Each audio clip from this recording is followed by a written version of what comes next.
How do you know that Dr. Esolen is giving the talk tonight? He's wearing a tie. I should mention, I should speak a few words about the title of the talk. It's called the Boethius option.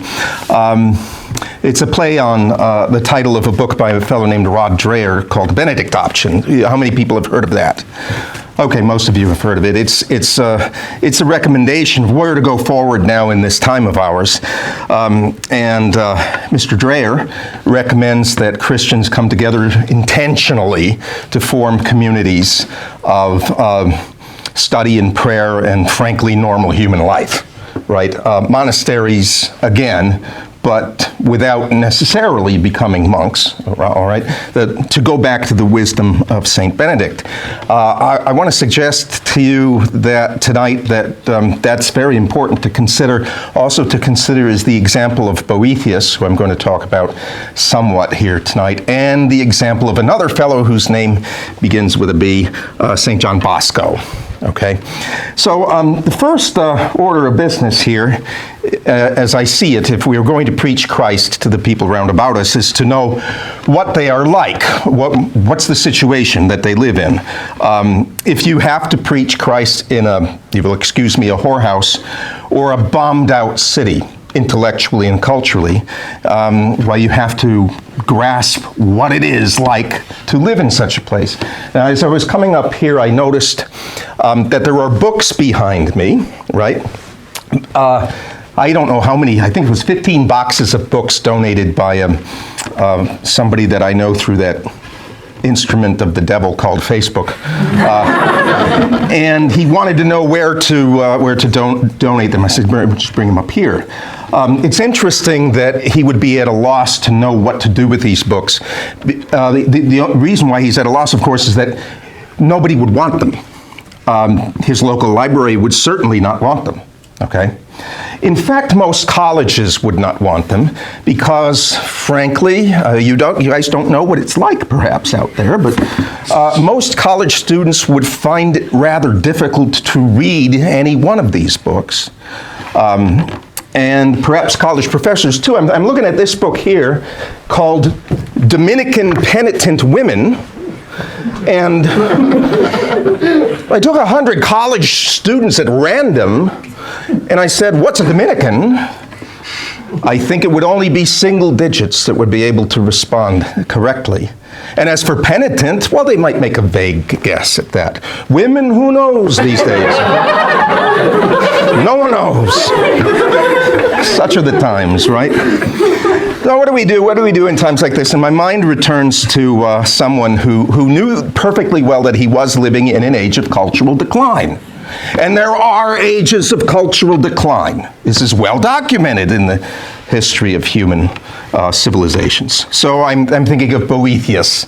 He's the greatest scholar of his time, the greatest scholar of that century in the West, the early 6th century A.D. You all know who Boethius is, yes? Anybody not? You may leave.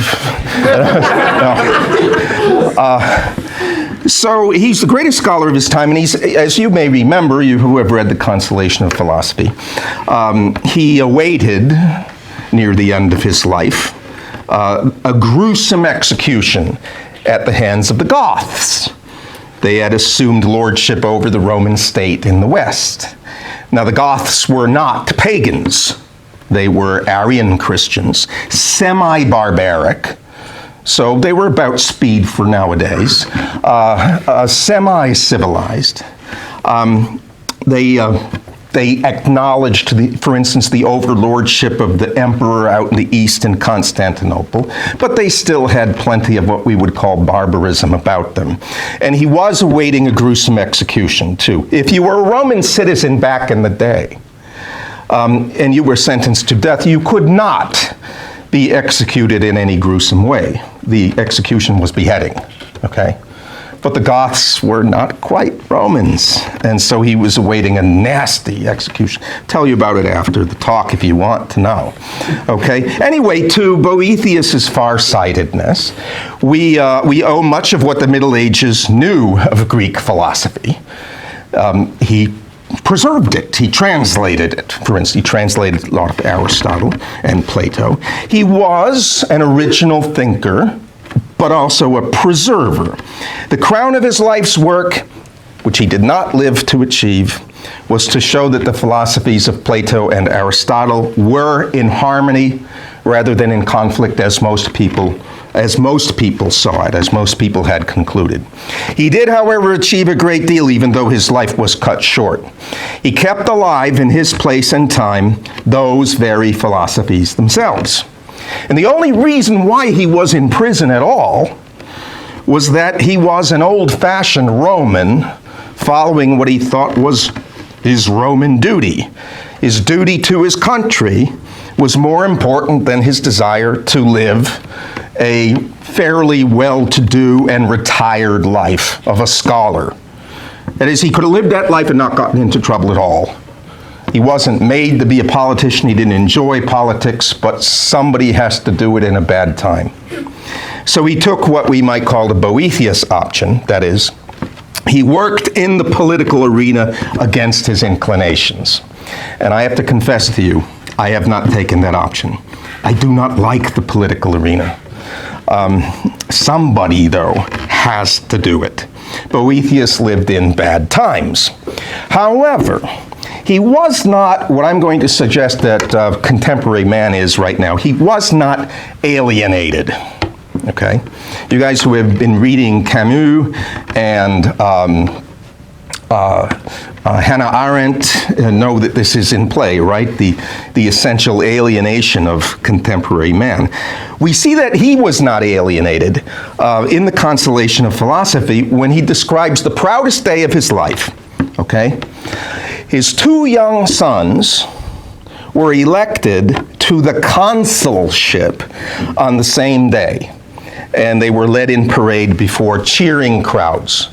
Now, this is strange, right? 476 AD, a teenage kid named Romulus Augustus, and that is a great name for the last of the Roman emperors in the West, right? Romulus Little Augustus is confronted by a German warlord named Odoacer, who says to him, "Sonny boy, wouldn't you really rather be a monk?"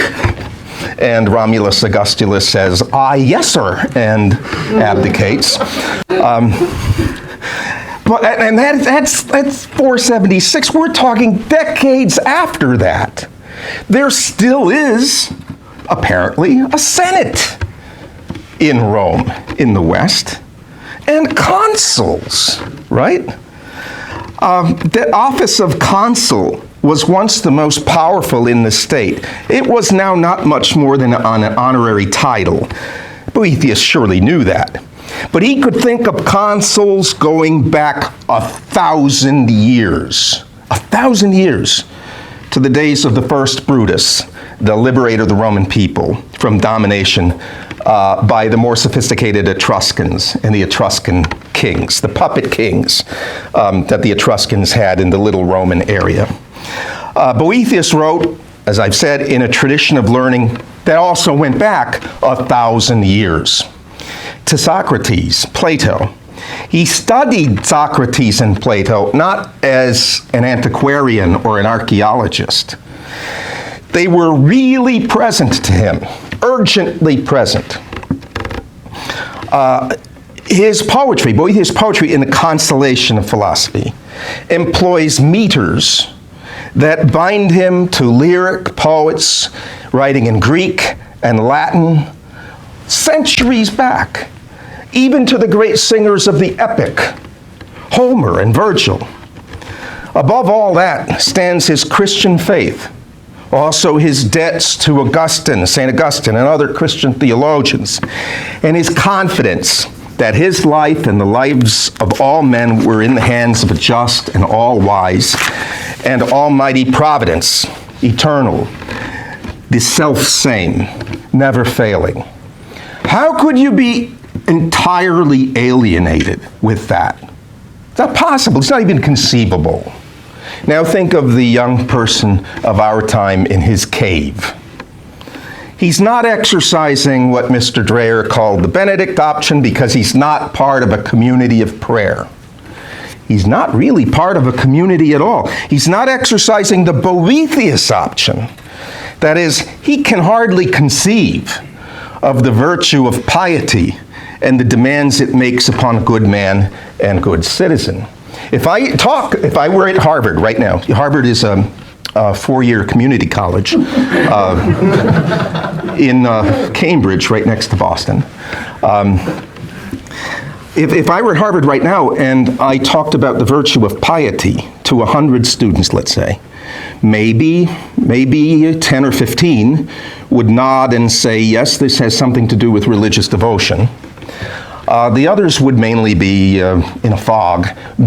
I might get a few who would say, it has also and fundamentally to do with your duty to your parents, right? Your children, your family, your neighborhood, and your country. They wouldn't know that, okay? But you guys, I hope, know that because you have read Virgil. Anyway, he doesn't know that. The young man doesn't know that. He is mass man. Options have been exercised for him, not by masterminds and overlords, not so much, but by the immense weight of a system of social manipulation. It's all around him. It feeds him every hour of the day through the computer screen, the television, and so forth. He believes in choice, he does, but he has nothing of any very great moment to choose. Unlike Boethius, that person is alienated. I want to consider the ways in which this is so. I sometimes receive letters from young people. I get them more from men than from women. Maybe it's because they're a little bit less shy because I'm a man, I don't know. But they express anger for having been cheated of their heritage, what is really theirs by rights, heritage of arts and letters. Somehow they sense that it's not natural for man to be severed from his past. Man is not a dog or a cat that God has made to live in the present moment without history, without the great taproot of piety that drinks from the springs of what we've been given from our forebears long ago. Dogs don't live that life. Cats don't live that life. Dogs don't think of the great original dog, who first among all the canines made friends with man and changed the course of history ever afterwards. No, they really don't think about that. God has not made them for that. But He made us for that. These young people know, somewhat abstractedly, but also as a feeling, an unsettled feeling, that they're missing something. So they try to recover it by what has to be artificial means, right? There's no other choice. They ask me for reading lists. I get that request all the time. I don't think I would have gotten that request 70 or 80 years ago, right? I get that request now, all the time. They watch some classic movies. They even ask me for lists of movies to watch. They are often unchurched. They hardly know where to begin to heal that wound, if they begin at all. They're like people who have been shut up indoors all their lives, spiritually. Shut up in the house, pallid, weakly, stunted, half smothered in the imagination, who then step outside and they see the sun, and they try a little bit every day to take a walk, or turn a spade, or sit on a rock somewhere. It's a lot better than nothing. Most people will not be like that right now. They will not know what they do not know. Now, here somebody can come up to me and say, and I get this all the time here, and they don't know that this question above all causes me to roll out the big guns and to start firing. Someone will say that people in the past had no great education either, and therefore no strong connection to culture. But that's not true. All human beings, all have had poetry, song, worship, and traditions that extend beyond memory. All human beings have had that, literate or no. We're the outliers. I think here of a moment in a pretty decent, but better movie, pretty decent autobiographical novel called How Green Was My Valley. It's a better movie. It's one of the greatest movies ever made. Two of the lads in the Morgan family, this is set in Wales, they are exasperated by the bad treatment the coal miners of Cwmronda have received from the owners. They're leaving their home and their village forever to emigrate to South America. Father, they say, may we have a chapter. May we have a chapter. And the father, Gwilym Morgan, these are people who have maybe one book in the house. It's the Bible. Father Gwilym reaches for the family Bible and he chooses Isaiah 53, which he reads slowly with deep sorrow and resignation. Think of that moment. Think of the meaning of that moment. Everyone in that little thatched cottage knew that they lived in a world of profound significance. They could think of their exile as like that of the Jews after Jerusalem had been torn to the ground, burned to the ground by the Babylonian armies. But they could yet trust that wherever they went, the God of their fathers would be with them. In fact, the Welsh in those days remained Welshmen wherever they went. They did leave, just kind of a version of the Irish leaving Ireland because of the potato famine. The Welsh coal miners leaving Wales because of the ill treatment they received from the owners of the mines.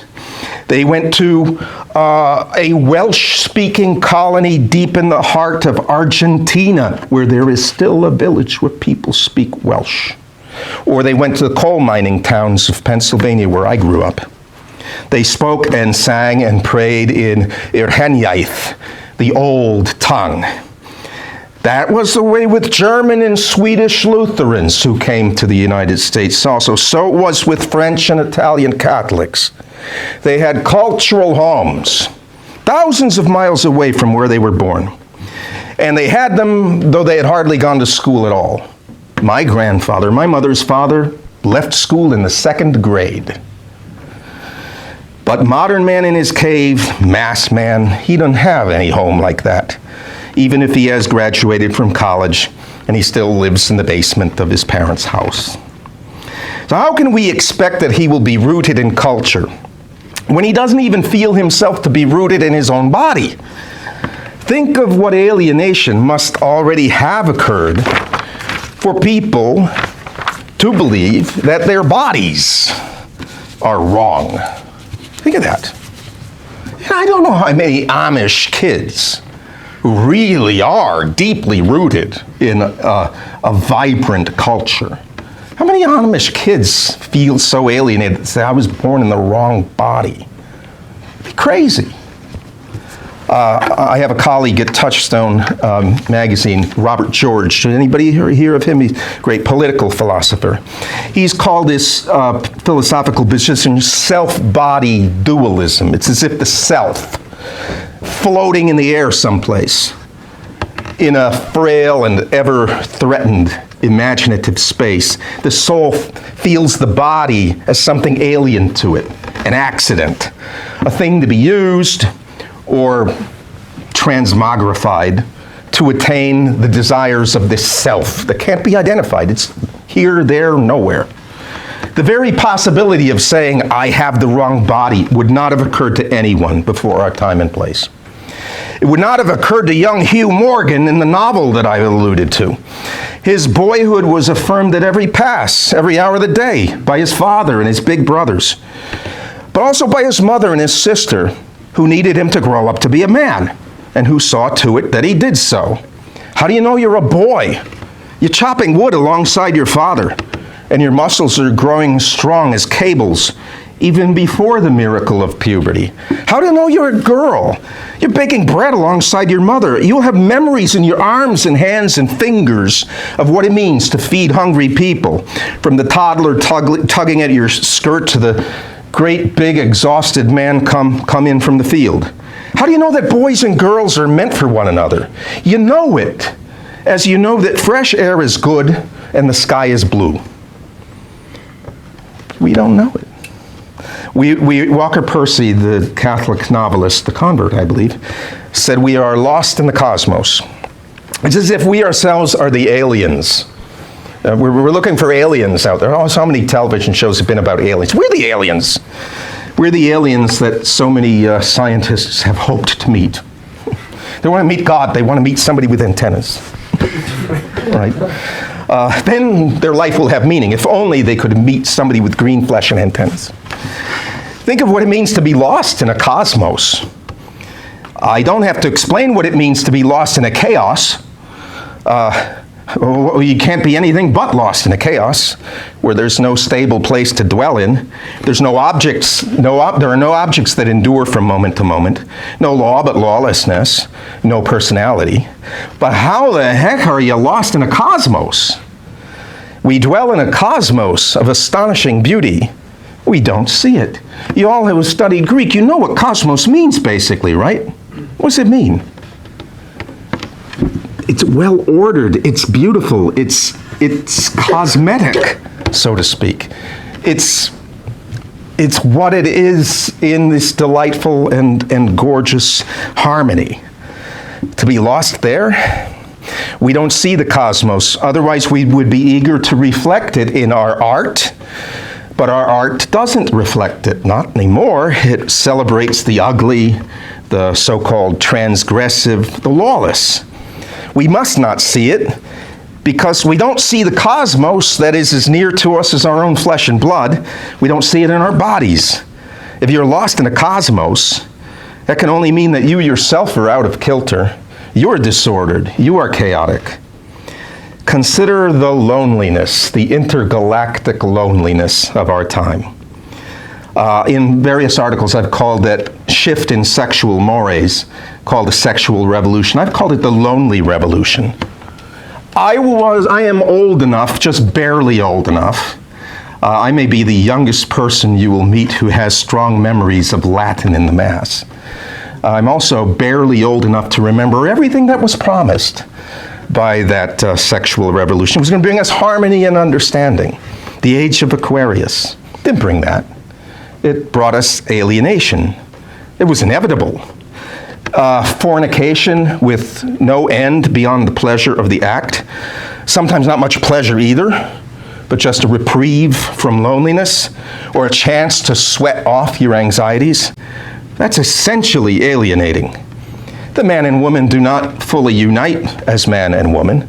They suppress the full knowledge of what they are doing. You have to suppress that knowledge. You have to remind them, and they don't want to be reminded, that that's the child-making thing that they are doing. A woman can become pregnant only by means of someone's voluntary action. Her own action, too, unless she is the victim of a rape. The act has no meaning beyond itself. Hasn't even the innocence of dogs in the natural throes of reproductive urgency. Divorce in our time, right? Think of that. It undoes the wisdom of Solomon. Mother and father agree to slice the child in half, to pretend that they can leave their marriage as persons whole and entire. And pornography. By the way, my friend, Professor George, is now appealing to Attorney General Barr to consider having the Justice Department move against the sale and the purveying of pornography as destructive of the common good and destructive of human personality. Pornography, what is it but often a dank and dark hole where lonely men who cannot find a woman, submerge themselves in artificial excitations like heroin, less and less effective with every dose. And now I am told women do this too. I could go farther, right? No one is home, because no one is home. House, I'm not the first to say it. This has been said for about 30 or 40 years. The house is the family's haven from the outer world at best. The outer world is a world of mass men. No one knows anyone else. Your typical street in America right now, people are not likely to know the names, first and last, of the people who live 2 doors from them on either side. That is a new thing in the world. Very strange thing. No one knows anyone else. There are more cars on the street than children. I noticed this 25 years ago. I was driving my daughter to her ballet lesson, and I passed by some buildings that had been used as the Navy as barracks. They were now being used as low-income housing. And it was only because it was low-income housing that I saw what I saw. I saw boys in a big field playing football. And it suddenly struck me with great force that I had not seen that in 15 years at least. That's bizarre, okay? Frankly bizarre. There are more cars in the street than kids. Young people grow up without the powerful memory of endless summer days when they played outdoors till they dropped, with kids they liked, kids they hated, but in any case, with them, not alone, right? And in fact, sometimes the kid that you absolutely hated when you were a kid, you end up growing up, you like them pretty good, you know? And sometimes a clenched fist to the cheek is a token of friendship. They have memories almost as strong as the memories we have from the family table and the parlor and the bedroom shared with a brother or sister, conversations that could go long into the night. I could go farther. I could go as far as heaven. Think about these verses from Scripture, two of them together. It is not good for the man to be alone. Right? That's the first time in Scripture that something has been called not good. Okay? Not good for the man to be alone. And remember the Sabbath to keep it holy. Put those two together. When the Lord God considers Adam, he sees his beloved creature as incomplete, even though the man has just exercised a godlike authority in naming the beasts. He doesn't give them personal names. That's Mittens, that's Fluffy, there's Jasper. He said, this is dog, this is Wolverine, whatever. This is lawyer, this is worm.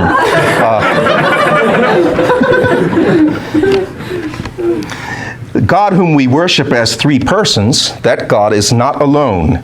I think of Chesterton's wonderful phrase, he is not the lonely God of Omar.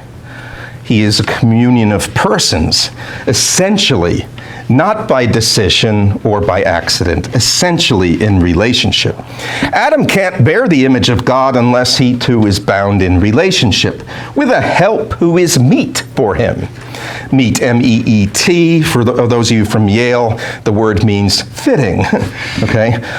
There's nobody here from Yale, so I don't need to explain that, but the Princeton person should insult Harvard, Yale, but get me talking about Princeton, then the insults will fly.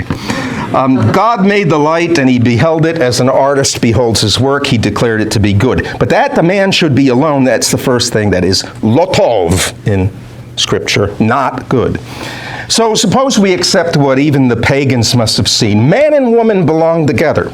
The family is the cradle of all human society. To some extent, it is also the end for which we have politicians and laws and armies at all, that there should be thriving families everywhere. But is that it? Is that all we need? Will man be relieved of his loneliness if he has a family and children? Isn't there anything more? And that's where I like you to consider that other verse. Remember the Sabbath to keep it holy. Made as we are in the image of God, we are also made for God, made for that participation in a life of eternal love, which is the Trinity. And this, by the way, I think very sharply distinguishes the Christian from the Muslim.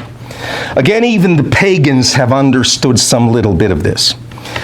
Joseph Pieper, who is Dr. Sampo's twin, separated at birth. His picture is out there. He rightly said that there's no such thing as a feast without the gods. No matter how dim the memory may be, a feast to which the gods are not invited, or in which the gods are not invoked or praised, is simply an anthropological absurdity.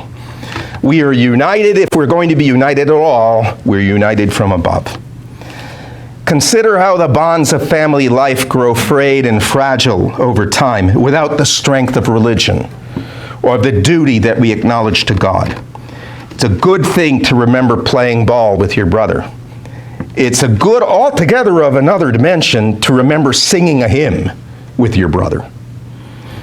A people who do not in some fashion come together in worship will soon not come together at all. This is, I think, the case. This is the state of affairs out in the United States now. When they lose the sense of belonging to God, they lose in turn the sense of belonging to one another. There can be no brotherhood of man without the fatherhood of God. And I'm not the first to say that. For a while, in some people, maybe people who are endowed by God with a really fine constitution and a good digestive system, for some people, a loss of religious faith will be compensated by, I don't know, vigorous social action maybe.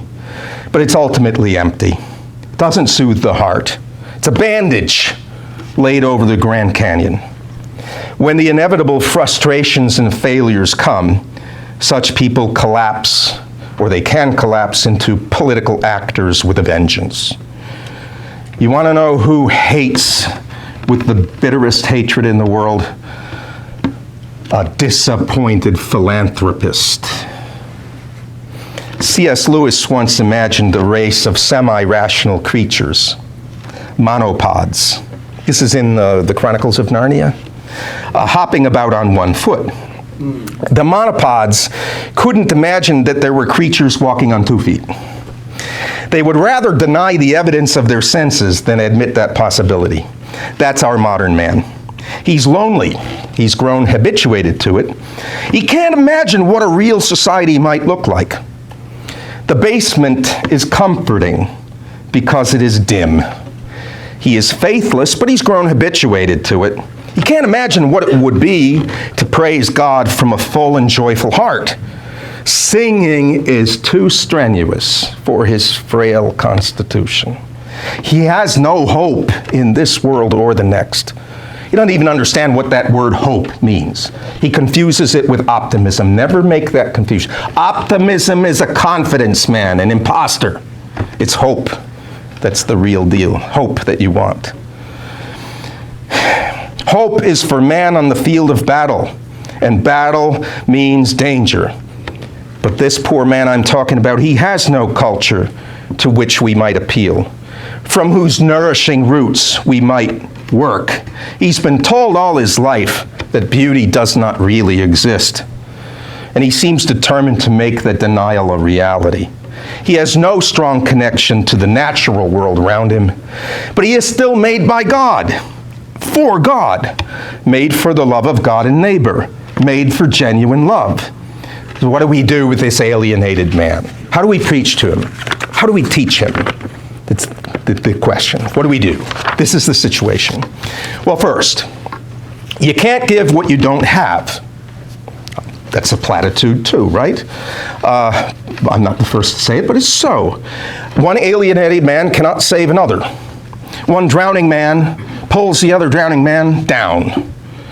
So we must certainly regard the wisdom and the practice of St. Benedict. We must have, if it's not happening naturally, so to speak, then let it happen artificially, by intention. We must have communities of prayer, healthy family life, and what is now called classical learning. Classical learning now just names what everybody, until around 1930, in the Western world considered education to be. Okay? We may reform some long-established schools and colleges and social organizations here and there, as the case may admit. Sometimes you can save the limb. Sometimes it's full of gangrene and has to be cut off. The sooner the better. But it's urgent that Christians build, always build, new schools especially, absolutely essential. Maybe new beneficent societies to aid the poor, the sick, and the dying. New groups where boys can learn to be men. This is near to my heart, so I mention it. Under the tutelage of true men and not effeminate predators. Read, real books. They've never been cheaper and easier to obtain. Build the imagination. The imagination is the driver of man. Don't think that good catechesis can make up for that deficiency. All right? I mean, look, Satan in this battle will concede you everything so long as he gets the imagination. He gets the imagination, battle's over. Because man is not primarily driven by logic. He may assent to a certain truth because it's been demonstrated to him, and still he acts the way he acts. Because his driver is the imagination. Give it up, battle's over. Build that imagination. Don't think that good catechesis makes it up for it. As I've said, we have the classics of literature. We even have the golden age of Hollywood on our side. That's a strange thing. We have allies with names like Dickens, Hawthorne, Milton, Goethe, Shakespeare, Homer, Tolstoy. By the way, if I am in, I tried this. I did this experiment with my college freshmen at Providence College. I've renamed it after a little-known English saint used to be Catholic College. I would ask a seminar of 18 kids, 18 freshmen. I'm going to give you names of English writers. I tell you right up front, they are English writers. Don't tell me if you've read them. Just tell me if you recognize the name. And I say John Milton. And 2 people out of 18 recognize the name of the man who wrote the greatest poem in the English language, Paradise Lost. Of incalculable influence upon literature both in England and in Western Europe. 2 people out of 18. I say Alfred Tennyson, maybe the most popular English poet for 100 years, okay, both in Britain and the United States. Nobody recognized that name. Nobody. Robert Browning, my favorite Victorian poet. Nobody. Okay? Hey, Dr. Esolen, you're just an elitist, you know? And I say, really? Do you know the hundreds of poems that ordinary people who might not have had a book other than the Bible in their homes knew by heart and sang over decades and decades of their lives? Really good poetry sometimes, at worst workmanlike and at best sublime. So don't talk to me about elitism because I know what those ordinary people had. I have the hymnals to prove it, going back 150 years. And they fall silent, okay? Stupidity and ugliness are vices and they do not please the Lord. Abel was careful, but Cain was slovenly. Suppose you can't play a musical instrument? Well, that's fine. I play the piano a little bit and badly. But there's one musical instrument that we all have, and unless you're really unusual, you can play it. It's called the human voice. But if you can, learn to play the strings or the keys. If you have a talent for it, learn to paint. Learn to write real English verse. You're going to have to go to the masters to learn the art for that. Doesn't come by feeling, you know. You can't say, well, you know, I'm just going to write these lines that flow. You're going to learn from the masters, as with any art. Learn to turn marble into the body and the living breath of man. Maybe you don't expect greatness. Hey, very few of us are going to be great. But that's not the thing. But to be good and healthy and wholesome. We're working in a bad time. Expect goodness, demand fidelity, be humble enough to admit that we have more to recover than we can even begin to name, right? So then there is this thing that I've called the Boethius option, where you combine the hard work of preservation and enhancement of learning with the foul work of politics, working with a few good people. This is not going to be an option for most of you, I hope, because most of you, I want to have happy lives. You have to work with a few good people, but mainly you're going to work with the ordinary run of human politicians, wherever there has been politics. You will work with traitors, trimmers, grifters, demagogues, egotists, and fools. That's what it's going to be. That's what it always has been. Boethius worked with and against murderous Goths, as I've said. We must work with and against the addled and the vicious. We must do so because we love our country, because we want to pull as many people out of the quicksand as we can. We must also do so, and I don't want to admit this, I spent years trying to deny this. You have to do so because our political enemies will not stop until even those small intentional communities and organizations that I've described are crushed, or are so slandered and vilified that mere association with them would make it impossible for you to become a doctor, a lawyer, a college professor, or an actor with work, or a basketball player, or men digging ditches for the county. I'm afraid, too, that the sheer massiveness of state and corporate power, even if it is not exercised against any specific person, will draw many weak souls toward the madness of the time. It's hard to be a flower against a skyscraper. I say this as somebody who is totally disinclined to that kind of work. But I am afraid I have to admit that that kind of work is necessary. We will have to have Boethiuses among us. It is a great and dreadful sacrifice.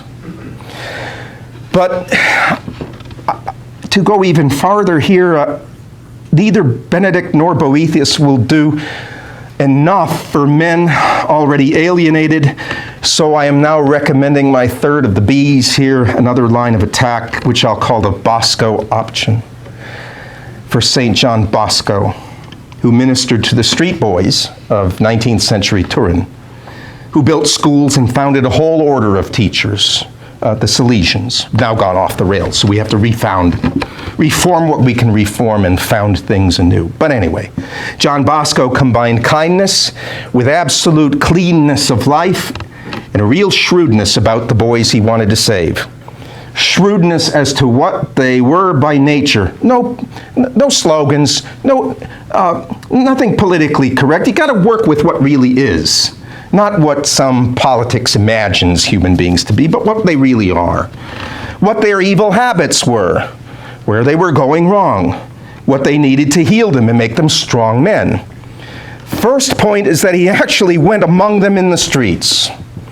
He appealed directly to their boyish natures. He was an athlete and an acrobat. Did you know this? I mean, string a wire between two trees and he walked tightrope. I mean, what boy can resist some guy walking a tightrope? He performed tricks of dexterity for them. He performed magic. He fed them. Now that's something. Okay? He gave them whatever he could manage for a warm roof over their heads. He even brought his mother into the mix too, and she became the mother to all these boys. He taught them. He never held back the truth. He taught them straightforwardly and confidently. He loved them. Love. Not talking about the feeling here. And the motive for action. If you have love, that feeling, but without knowledge, you can end up doing more harm than good, right? Oh, I really love you. I'm going to perform surgery on you. Where's the lug? Where's the wrench? Where's the? If you're sick, you want someone who knows what's wrong with you. Not someone who has no notion of disease, but who is eager to help by giving you the latest oil and alcohol concoction from the traveling huckster. But if you're sick in the soul, someone who knows what is wrong with you, but doesn't love you, will do you no good. He too may do real harm if you come to associate his diagnosis with his indifference or his contempt. We here must be like John Bosco was to the boys. We must love them and be clear about the fact of their profound alienation, its causes, its character, its prognosis. Which man among you, says Jesus, if his son should ask him for an egg, would give him a scorpion? We have people now without fathers to ask for anything, and people who demand scorpions instead of eggs, because that's their identity. They are scorpion eaters.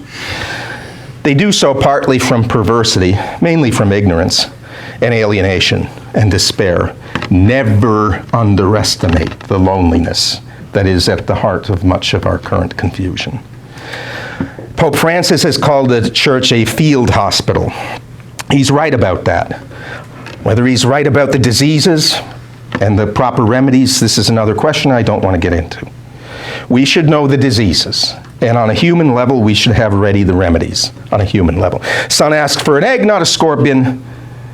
The son is also, that son asking for an egg is not also asking for the bread from heaven. He's not yet asking that. Not yet, at least. On the streets of this new and terrible Turin, polished, without, but full of corruption and dead men's bones within, we'll meet young men who have never had a close male friend in their lives. That's a new thing in the world. Profoundly sad. Some of those men will turn toward other men in a sexual way to relieve the alienation. Others will not, but they'll shy away from friendship for fear of its being misunderstood or made the object of scorn. And apparently, I am told now this is happening among young women too, girls, afraid of a powerful friendship with another girl.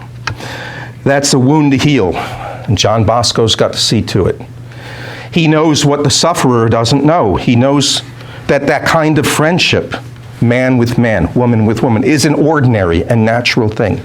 He knows, as a matter of fact, that, excuse me, that every civilization in the world has been built upon the bonds of male friendship, the team, the platoon, the work crew, men aboard ship, hunters, fishermen, lumbermen, linemen, drovers, guildsmen, even the guilds of professors.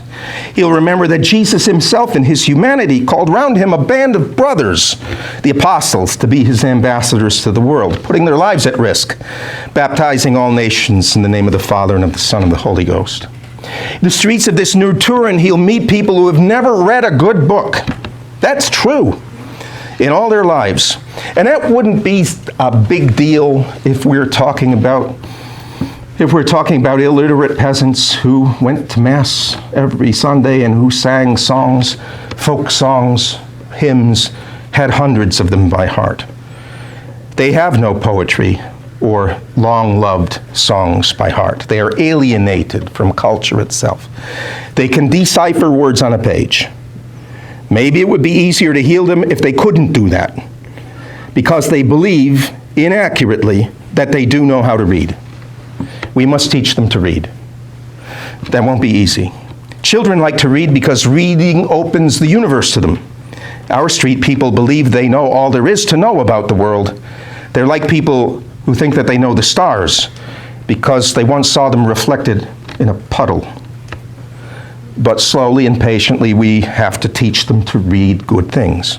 Maybe the first step will be to get them to watch a good movie, artfully crafted and true to life, true, saying true things about human beings, about men, women, children, good for the soul of man. Always keep in mind that they do not know what they do not know, but that they think they know a great deal. Of course, this is typical for man, right? We're all in this boat, too. We all think we know more than we actually do. They therefore hesitate before that book of books, the Bible. They believe they know what is in it, but they'll be afraid of it. It should strike them as strange, because it should strike us as strange, too. We don't call for familiarity that ends in indifference. Great works of human thought and art seem to hurl the earth out from under our feet. That's what a real encounter with the Bible should do 10 times over. And the Word was made flesh and dwelt among us. I believe it. I rejoice in it. Far be it from me to say that I comprehend it. The creature cannot comprehend the Creator. Well, that's one of the joys of being a creature. In the streets of Turin, this Turin now of steel and glass, we see people hurrying off to work.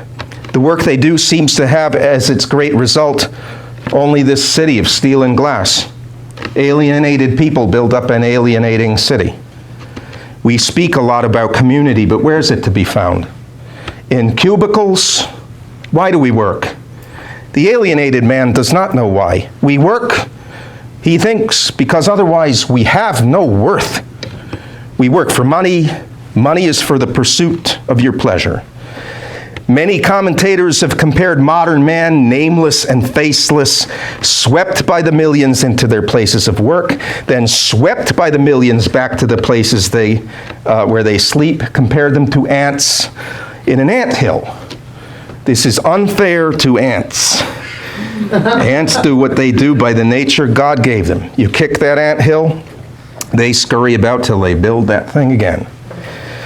Why do we build what we build? Why, with our vast wealth, do we build so many things that are ugly, or that express a strange, vindictive desire for self-obliteration? We must then bring to this alienated man the nourishing reality of leisure, not vacant time, not the vacation. You've read your Joseph Pieper.